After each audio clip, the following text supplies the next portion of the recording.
লাজুর কথায় কেঁদে ফেলল সুদেবের মা। কি এমন বলল লাজু যে সুদেবের মা কেঁদে ফেলল? হ্যাঁ বন্ধুরা, কোণে দেখা আলো ধারাবাহিকে আজকের পর্বতে আপনারা এমনটাই দেখতে পাবেন।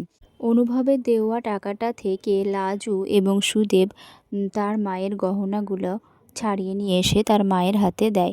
তার মা, সুদেবের মা খুবই খুশি হয়। কিন্তু সুদেবের মা ভাবে যে লাজুর হয়তো কলেজে অ্যাডমিশন নেওয়া হয়নি, সেই টাকাটা ফেরত নিয়ে এসে গহনাগুলো ছাড়িয়ে নিয়ে এসেছে লাজু আর সুদেব।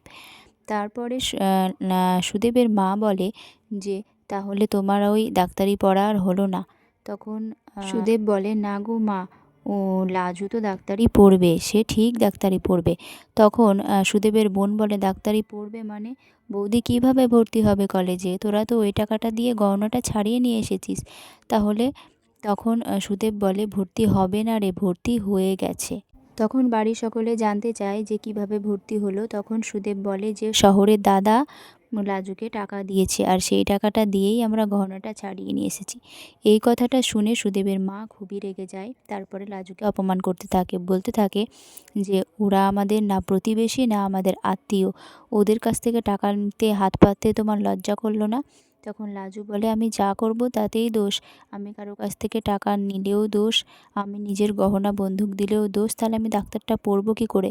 ওরা আমাদের কেউ না, প্রতিবেশীও না, কিন্তু ওরা যে কেউ যখন আমাকে থাকতে জায়গা দেয়নি, ওরা আমাকে আশ্রয় দিয়েছিল, ওরা আমাকে দুবেলা দুমুঠো খেতে দিয়েছিল।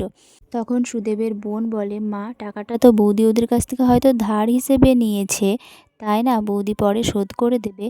আর তাছাড়া বৌদি এত ভালো রেজাল্ট করেছে, এত ভালো রেজাল্ট করার পরেও যদি বৌদি ডাক্তার না হতে পারে, তাহলে এটা কারোর জন্যই ভালো হবে না, না আমাদের গ্রামের জন্য, না এ দেশের জন্য। তখন সুদেবের মা বলে, আমাকে অত জ্ঞান দিতে আসিস নে, তোরা আমাকে বোঝাতে আসিস নে বলে বকাবকি করতে থাকে। তারপরে সুদেবের মা বলে, তুমি সংসারটা করবে কি করবে না, এই কথাটা আমাকে আগে ঠিক করে বলো তো। তখন লাজু বলে, আমি তো সংসার করব বলেই এখানে এসেছি, আমি তো সংসার করতে চাই। তখন সুদেবের মা বলে, তাহলে তুমি ডাক্তার হবে কি করে? তখন লাজু বলে, ডাক্তারও হব। তখন সুদেবের মা বলে, ঠিক করে বলো, ডাক্তার হবে, ডাক্তারি পড়বে নাকি তুমি সংসার করবে? তোমার যদি অতই ডাক্তারি পড়ার শখ, তবে তোমাকে এখানে কে আসতে বলেছে সংসারে ফিরে? সংসার যখন করবেই না। তখন লাজু বলে, কে বলেছে আমি সংসার করব না? আমি সংসারও করব, ডাক্তারও হব।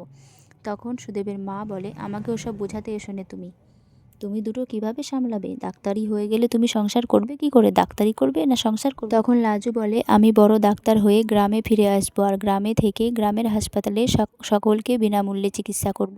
আমার এটাই ইচ্ছা। শুনেছি তোমার নাকি একটা মেয়ে ছিল, তাকে নাকি দেখাতে পারোনি, তাকে নাকি শহরের হাসপাতালে নিয়ে যাওয়ারও সুযোগ পাওনি, আর গ্রামে নাকি কোনো ভালো ডাক্তার ছিল না। এই কথা শুনে সুদেবের মা কাঁদতে থাকে এবং পুরনো কথা মনে পড়ায় চোখে জল আসে এবং লাজুকে বকাবকি করতে থাকে। তখন লাজু বলে, তুমি আমাকে সান্ত্বনা দিচ্ছ, কেউ আসে না গ্রামে, কেউ না, সবাই বড় ডাক্তার হয়ে শহরেই থেকে যায়, তখন গ্রামের কথা কারো মনে থাকে না, তুমি আমাকে শুধু শুধু সান্ত্বনা দিতে আসছো, সরে যাও, তুমি আমার কাছ থেকে সরে যাও, এই বলে কান্নাকাটি করতে থাকে সুদেবের মা। তো বন্ধুরা, আজকের পর্ব এই পর্যন্তই। ভালো লাগলে ভিডিওটিকে লাইক করে চ্যানেলটিকে সাবস্ক্রাইব করে দিয়ে পাশে থাকবেন।